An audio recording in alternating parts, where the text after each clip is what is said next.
Welcome to Penrose Learning, where we make understanding easy. In this video, I will explain how to get mods in Yomi Hustle. First, you'll need to ensure your game is installed on a PC and that you have a stable internet connection. Mods can significantly expand your gameplay, offering new characters, stages, and abilities. It's crucial to have the latest version of Yomi Hustle to avoid compatibility issues.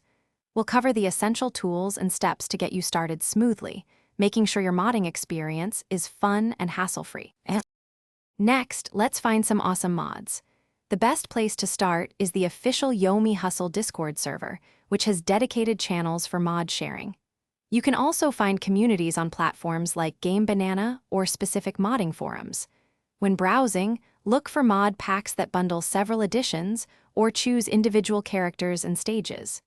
Remember, always download from trusted sources to keep your system safe and avoid any potential issues with your game files. Now for the installation.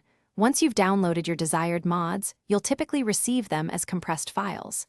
You'll need to extract these files directly into your Yomi Hustle game directory.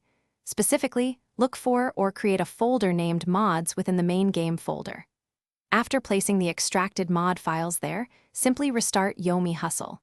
The game should automatically detect and load your new content, ready for you to enjoy. Sometimes, mods might not work perfectly on the first try. If you encounter issues, first verify that your mod files are in the correct mods folder and that your game is fully updated. Many mod creators provide troubleshooting tips, so check their documentation or community forums for solutions. Don't forget to check the description for a link to the Echo Dot smart speaker and other great deals. With a little patience, you'll be enjoying a vastly expanded Yomi Hustle experience with all your new characters and stages. Thanks for watching. If this was helpful, leave a like and consider subscribing. See you next time.